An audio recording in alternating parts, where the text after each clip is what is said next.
찬송가 314장으로 찬송하겠습니다. 314장 찬송입니다.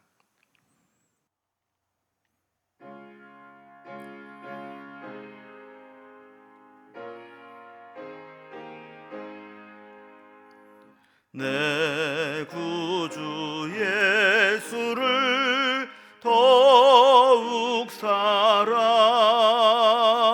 엎드려 비는 말 들으소서.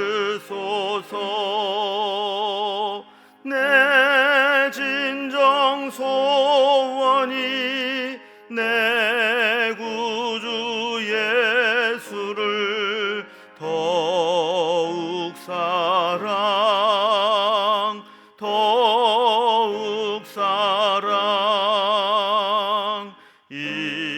이전엔 세상 나 기뻤어도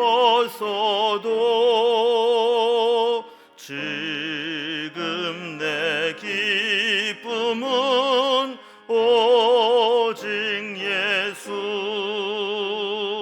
다만 내비는 말 내 구주 예수를 더욱 사랑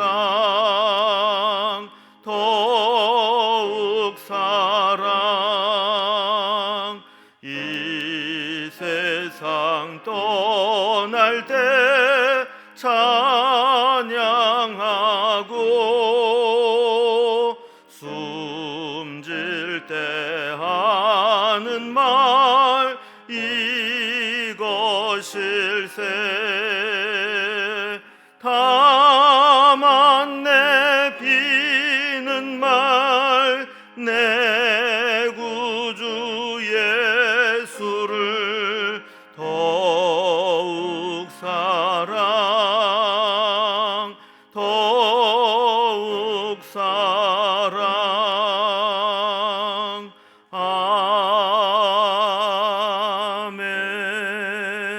아멘. 하나님 말씀은 구약성경 아가서 1장 1절부터 2장 7절까지 말씀입니다. 아가서 1장 1절에서 2장 7절까지 말씀을 제가 봉독하겠습니다. 솔로몬의 아가라, 내게 입맞추기를 원하니 내 사랑이 포도주보다 나음이로구나. 내 기름이 향기로 아름답고 내 이름이 쏟은 향기름 같으므로 처녀들이 너를 사랑하는구나. 왕이 나를 그의 방으로 이끌어 들이시니 너는 나를 인도하라. 우리가 너를 따라 달려가리라.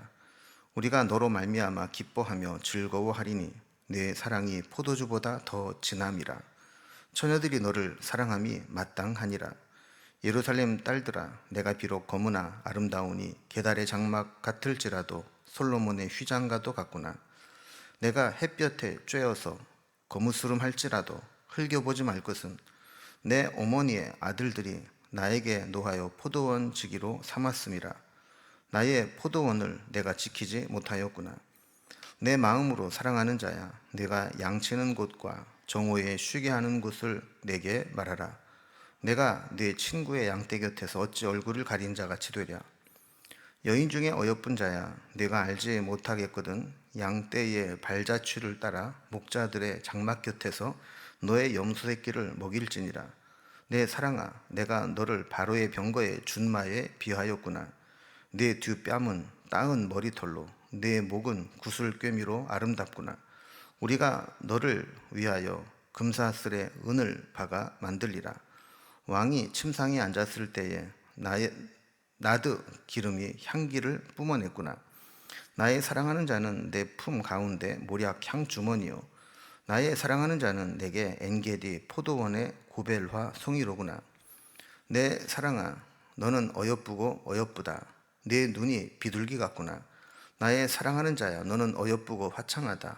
우리의 침상은 푸르고 우리의 집은 백향모 들보 잣나무 석가래로구나. 나는 샤론에 수선하여 골짜기에 백합화로다.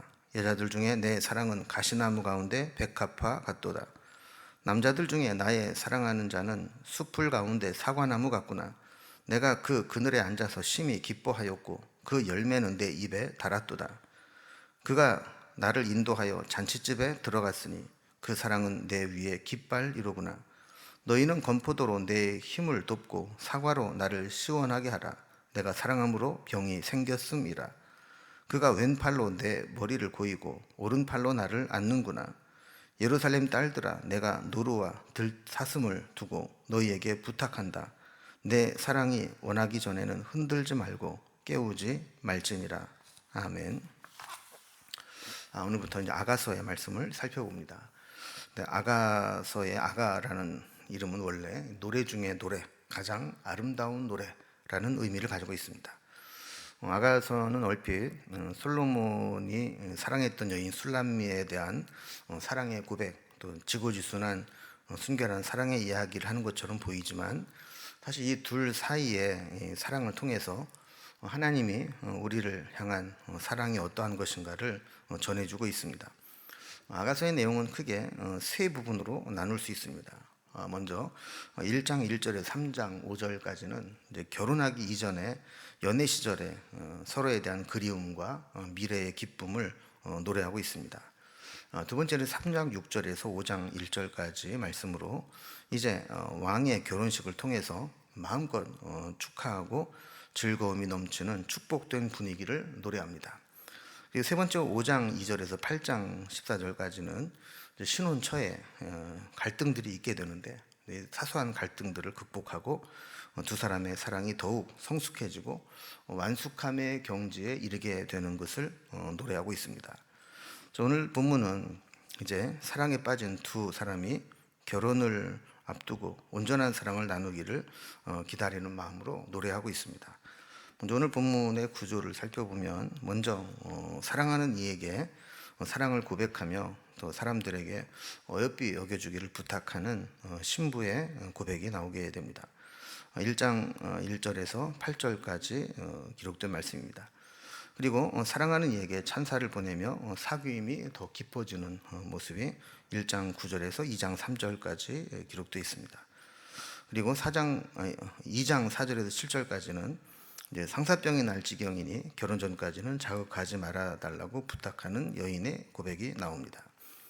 이 아가서가 좀 어려운 것은 이게 소설처럼 이게 되어 있지만 사실은 이게 대본처럼 누가 한 말인지가 구별이 되어 있습니다. 근데 우리말 성경에는 이게 누가 한 말인지, 어떤 상에서 한 말인지가 기록이 없기 때문에 정신을 좀 바짝 차리고 성경을 읽어야 됩니다.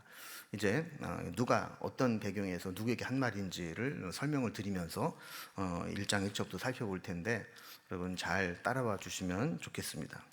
자, 먼저 사랑하는 이에게 사랑을 고백하며 어여삐 여겨주기를 부탁하는 내용입니다.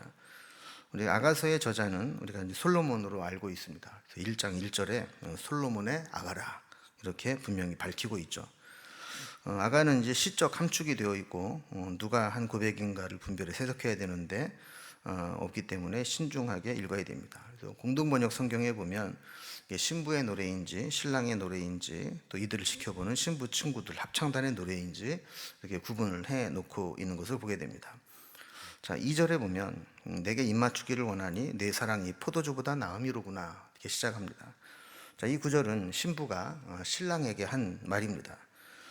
당시 고대 근동 지역에서 입맞춤이라고 하는 것은 어떤 성적인 이끌림에 의해서 하는 것이 아니고 상대방에 대한 신뢰와 애정의 표현이었습니다. 그래서 신랑이 나에게 입맞추기를 원하고 나에 대한 애정과 신뢰를 보내고 있으니 자기는 그것만으로도 만족하다 하는 것입니다. 3절에 보면 내 기름이 향기로워 아름답고 내 이름이 쏟은 향기름 같으므로 처녀들이 너를 사랑하는구나 그랬습니다. 그러니까 신랑이 될 이 솔로몬의 사랑과 인품에 모든 처녀들이 사모하고 선망의 대상으로 삼고 있었다라는 겁니다. 이거를 우리가 이제 신부된 술람 여인이 우리고 신랑된 솔로몬이 우리 주님이다 이렇게 적용을 해본다면, 우리 주님에 대해서 알면 알수록 주님의 매력에 빠져들게 된다라는 거죠. 4절에 보면 왕이 나를 그의 방으로 이끌어 들이시니 너는 나를 인도하라. 우리가 너를 따라 달려가리라. 우리가 너로 말미암아 기뻐하며 즐거워하니 내 사랑이 포도주보다 더 진함이라. 처녀들이 너를 사랑함이 마땅하니라 그랬습니다. 그러니까 술람미 여인은 빨리 정식으로 청혼하고 침실로 초대하라고 신랑에게 요청을 하는 겁니다. 그리고 여기서 말하는 우리가라고 기록되는 것은 그들을 지켜보는 자들을 말하는 거죠. 그래서 만약에 술람미 여인과 솔로몬의 혼인이 성사돼서 이루어지게 된다면 지켜보는 신부의 친구들과 주변에 있는 사람들은 그 잔치에 기쁨으로 달려가겠다고 지금 화답을 하고 있는 겁니다. 5절에 보면 이 술람미 여인이 이제는 예루살렘 여인들에게 이야기를 합니다.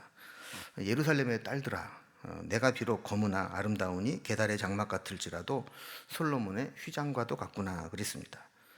자, 술람미 여인은 자기가 이 솔로몬에게 사랑을 받게 된 이유가 어떤 외적인 미모나 매력 때문이 아니고 어떤 내적인 아름다움에 있었다고 이야기를 하고 싶은 겁니다.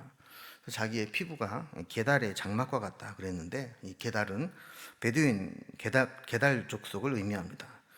저도 유목민으로 이렇게 양떼들을 치고 또 포도원을 가꾸고 이렇게 할 때 아주 강렬한 그 햇빛을 받으면서 광야 생활을 하기 때문에 비교적 피부가 검게 그을리게 되었고, 그들의 천막 역시 검은색이나 회색 염소 가죽으로 털로 만들기 때문에 이렇게 화려하지는 않습니다. 그러나 그 내면은 솔로몬의 휘장과도 같을 정도로 내면은 참 아름답고 귀하다라고 스스로를 이야기하는 것. 6절에 보면 내가 햇볕에 쬐어서 거무스름할지라도 흘겨보지 말 것은 내 어머니의 아들들이 나에게 노하여 포도원 지기로 삼았음이라. 나의 포도원을 내가 지키지 못하였구나 그랬습니다. 술람미 여인의 이제 피부가 왜 더 유독 검은지 설명을 하는데, 이게 가정 형편이 어려서 그런지 아니면 오빠들이 좀 핍박을 하고 박해를 해서 그런지 이 술람미 여인은 늘 포도원 집안 포도원 일에서 늘 일을 해야 됐기 때문에 다른 여인들처럼 실내에서 피부 관리를 하고 피부가 타지 않도록 하고 이건 상관이 없었다는 겁니다.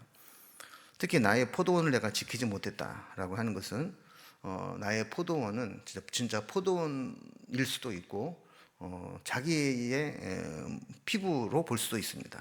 어쨌든 이렇게 광야에서 노동을 해야 했기 때문에 자기 피부 관리를 하지 못했다 하는 이야기죠.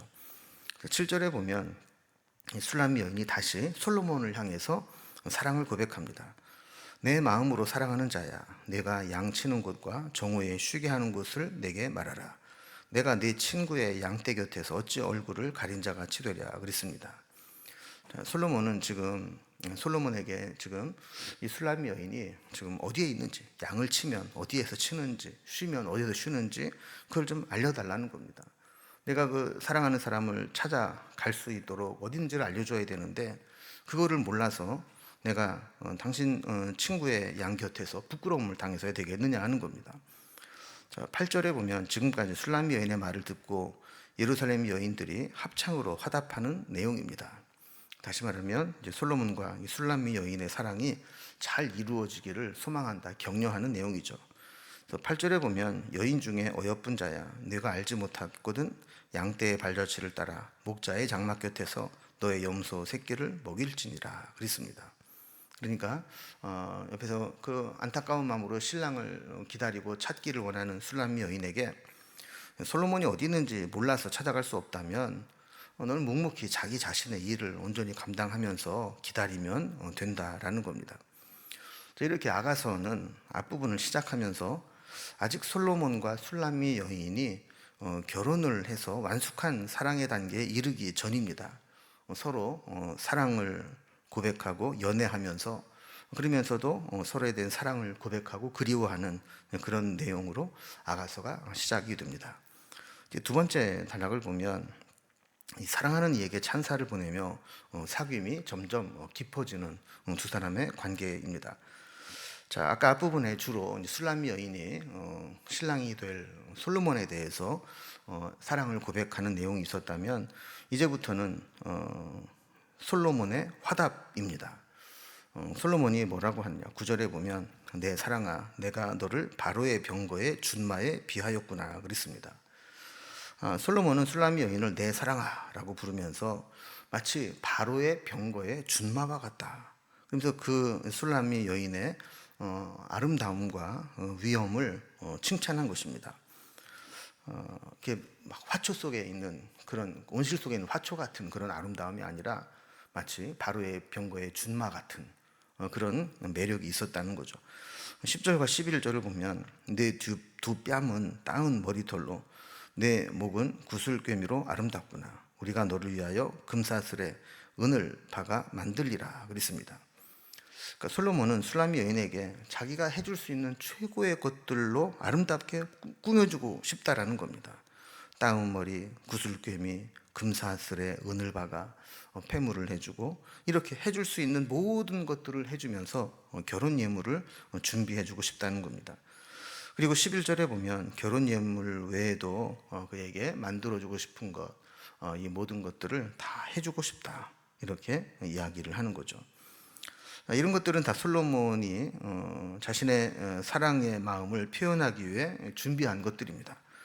이런 것들로 아름답게 장식하고 솔로몬 앞에 나타나게 되면 이제 솔로몬은 그 모습을 보는 것만으로도 기쁜 것이죠. 자, 12절에서는 다시 술람미 여인의 화답이 나옵니다. 솔로몬이 이렇게 아주 잘해주고 모든 걸 주고 싶어 할 때 술람미 여인은 뭐라고 하는가? 왕이 침상에 앉았을 때 나도 기름이 향기름을 품어냈구나 그랬습니다. 그러니까 술람미 여인은 왕의 침상에 앉았을 때 함께 있었음을 암시합니다. 그러니까 침상에까지 함께 갈 정도로 매우 친밀한 교제를 나누고 있었다는 겁니다. 이때 술람미 여인도 나도 기름 향기를 품어낸다 그랬습니다. 그러니까 왕이 자기에게 그렇게 좋은 것으로 채워줄 때 자기도 그 왕을 기뻐하기 위해서 나도 기름을 바르고 준비해서 만났다는 겁니다. 13절과 14절에 보면 나의 사랑하는 자는 내 품 가운데 모략 향주머니요 나의 사랑하는 자는 내게 엔게디 포도원의 고베라 송이로구나 그랬습니다. 그러니까 술람미 여인이 솔로몬을 향해서 이 세상 그 어떤 것보다도 기쁨을 주고 있다고 고백하는 겁니다. 이렇게 솔로몬은 자기에게 모략 향주머니나 고벨화로 표현한 것은 솔로몬이 자기에게 그런 향기와 같은 기쁨을 주는 존재라고 이 솔로몬을 아주 극찬하며 칭찬하는 사랑의 고백입니다. 자, 이러한 술람미 여인의 칭찬을 들은 솔로몬이 15절에 보면 답가로 화답합니다. 솔로몬은 술람미 여인을 내 사랑이라고 부르면서 너는 어여쁘고 어여쁘다. 내 눈이 비둘기 같구나. 이렇게 칭찬을 합니다. 비둘기는 순결과 온유를 상징하는 새죠. 솔로몬은 이렇게 술람미 여인의 이 내면의 아름다움, 순결한 순수함 이런 것들을 이제 칭찬하게 됩니다. 자, 그러자 이제 솔로몬의 답가를 들은 술람미 여인이 또 화답합니다. 16절과 17절을 보면 나의 사랑하는 자야 너는 어여쁘고 화창하다. 우리의 침상은 푸르고 우리의 집은 백향목들보 잣나무 석가리구나 그랬습니다. 자, 솔로몬이 자기를 이렇게 비둘기에 비유해서 칭찬하는 것처럼 술람미 여인은 솔로몬을 칭찬할 때 나의 사랑하는 자 이렇게 부르면서 어여쁘고 화창하다 그랬습니다. 우리의 침상은 푸르르다. 그러니까 두 사람의 교제가 친밀하고 사랑이 넘치면서 신선하고 생기 있는 모습임을 이야기하는 것이죠. 또 우리의 집은 백향목들보 잣나무 석가래와 같다. 이 두 사람이 이제 교제하고 함께 만들어가는 이 가정, 이 미래를 준비하는 그 교제가 매우 깊고 견고한 관계를 맺고 있다라는 겁니다. 자, 이제 2장으로 넘어가면 2장은 술람미 여인의 칭찬을 받은 솔로몬이 다시 술람미 여인에게 답가로 화답합니다. 2장 1절에 보면 솔로몬은 자신을 이 샤론에 수선하여 골짜기에 백합하라 그랬습니다. 그럼 이거는 사실 이제 수선화, 샤론의 수선화, 골짜기 백합화. 쉽게 얘기하면 야생화입니다. 사실 신분의 차이로 본다면 향촌의 평범한 술람미 여인이 솔로몬을 만나 교제한다는 것은 사실 언감생심 말도 안 되는 일입니다. 그런데 솔로몬은 술람미 여인에게 자신을 소개하면서 나는 이 왕궁에 화려하게 장식된 그런 촌이 아니라 꽃이 아니라 누구나 향기를 맡고 아름다움 볼 수 있는 야생화 같은 존재다. 스스로를 좀 낮추어서 이 술람미 여인에게 맞추는 그런 이야기를 하는 거죠. 자, 2절에서는 여자들 중에 내 사랑은 가시나무 가운데 백합화 같도다 그랬습니다. 그러니까 솔로몬은 자기를 야생화에 비유하면서 스스로 낮추고, 반대로 이 술람미 여인에 대해서는 세상 그 어떤 것보다도 뛰어나다고 고백을 합니다. 사방이 가시나무로 둘러싸인 곳에서 술람미 여인 혼자 아름답게 피어나는 백합화 같다고 고백을 하는 겁니다. 이러한 사랑의 고백을 들은 술람미 여인은 또 솔로몬에게 화답합니다. 3절에 보면 남자들 중에 나의 사랑하는 자는 숲풀 가운데 사과나무 같구나. 내가 그 그늘에 앉아서 심히 기뻐하였고 그 열매는 내 입에 달았도다. 그러니까 솔로몬이 술람미 여인에게 내 사랑은 가시나무 가운데 백합화 같다, 이렇게 막 뛰어나다고 막 띄워주니까 술람미 여인 역시 솔로몬에게 내 사랑하는 자는 숲풀 가운데 사과나무 같구나 그랬습니다. 그러니까 숲을 의미 없는 그 나무들만 있는 곳 중에서 이 사과나무와 같아서 이 솔로몬은 이 술람미 여인에게 이 세상에 다른 무익한 많은 존재들이 아니라 자기 인생의 기쁨과 즐거움과 열매를 가져다주는 소중한 존재라고 고백을 하는 겁니다. 자, 이제 마지막 세 번째 단락을 보면 이렇게 서로 알아가고 사랑을 고백하고 하면서 관계가 이제 깊어지게 될 때 이제 두 사람이 이제 상사병이 날 지경이니 이 결혼에 사랑하는 마음이 아주 절정에 달했으니 이제 주변에서도 결혼 전까지는 자극하지 말아달라 하는 부탁을 하게 됩니다. 4절에서도 이 솔로몬을 향한 술람미 여인의 사랑의 고백이 이어집니다. 그가 나를 인도하여 잔치집에 들어갔으니 그 사랑은 내 위에 깃발이로구나 그랬습니다. 이 잔치집은 솔로몬이 술람미 여인을 위해 예비한 연회장입니다. 술람미 여인이 초대되어서 가보니까 그 사랑이 깃발이라, 나의 깃발이라 그랬습니다. 이 깃발은 명예와 승리의 상징인데 그의 사랑을 받는다는 것은 자신이 인생의 명예와 승리를 가져온 것과 같다라는 것이죠. 그 술람미 여인이 이 솔로몬을 만나서 솔로몬이 자기를 위해 준비한 잔치에 들어가 보니까 그곳에 승리와 축복의 상징인 그 깃발과 같이 자기가 그렇게 완전히 새로운 존재가 되었다는 겁니다. 자, 5절에 보면 너희는 건포도로 내 힘을 돕고 사과로 나를 시원하게 하라. 내가 사랑함으로 병이 생겼음이라 그랬습니다. 사랑을 하려면 많은 에너지가 필요합니다. 연애할 때도 힘이 듭니다. 오죽하면 이 사랑이 이루어지지 않으면 백약이 무효한 상사병에 걸린다고 하지 않겠습니까? 그 술람미 여인은 이렇게 사랑에 빠져서 너무나 많은 에너지를 소모하고 있으니까 기력을 보충할 것이 필요하다라고 엄살을 부립니다. 그래서 건포도로 원기가 회복되고 상큼한 사과를 먹어서 다시 기운을 차려서 솔로몬을 마음껏 사랑할 수 있게 해달라고 이야기를 하는 거죠. 6절에서는 그가 왼팔로 내 머리를 고이고 오른팔로 나를 안는구나 그랬습니다. 솔로몬은 열렬히 사랑하는 마음에 이 지친 이 술람미 여인을 왼팔로 머리를 고여주고 또 팔베개를 해 주었다는 겁니다. 마지막으로 7절은 이제 술람미 여인이 예루살렘 여인들에게 부탁하는 이야기입니다. 예루살렘 딸들아, 내가 노루와 들짐승을 두고 너에게 부탁한다. 내 사랑이 원하기 전에는 흔들지 말고 깨우지 말지니라. 술람미 여인은 솔로몬의 품 안에서 누리는 행복한 시간에 방해를 받고 싶지 않습니다. 지치고 힘들다 그랬을 때 머리를 고여주고 오른팔로 안고 이렇게 팔베개를 해주고 품어주고 있는데 너무 행복하다라는 거예요. 여러분, 신앙생활을 하는 것이 바로 이래야 됩니다. 주님과 연애하고 주님과 사랑을 누리는 것이 신앙생활이 되어야 하는 거죠. 그래서 주님과 함께 교제하고 주님의 은혜를 입고 하는 것이 너무나 소중해서 그것이 방해받고 싶지 않을 정도로 그렇게 영원히 지속되기를 원하는 것, 이것이 사랑입니다. 오늘 말씀을 통해서 아가서를 시작을 했는데 어떻게 보면 남녀가 사랑하는 것처럼 보이지만 이 속에서 우리와 하나님과의 관계가 어떠해야 되는지를 잘 대입해서 살펴보면 또 다른 은혜가 되리라 생각을 합니다. 기도하겠습니다. 하나님 아버지, 아가서를 통해서 솔로몬과 술람미 여인이 서로 사랑을 고백하고 아직 결혼하지 않았지만 결혼할 때까지 사랑이 무르익어가는 과정들을 살펴보게 해주셨습니다. 우리도 주님을 다 알지 못하지만 주님을 알아갈수록 주님의 은혜에 감사하고 감격하고 주님을 사랑함으로 따라갈 수 있는 신앙생활이 될 수 있도록 도와주시옵소서. 오늘도 우리를 사랑해 주신 주님께 우리도 사랑으로 화답하며 응답하며 주님을 사랑함으로 오늘을 살아갈 수 있도록 인도해 주옵소서. 예수님의 이름으로 기도드리옵나이다. 아멘. 각자 기도 제목들로 자유롭게 기도하시겠습니다.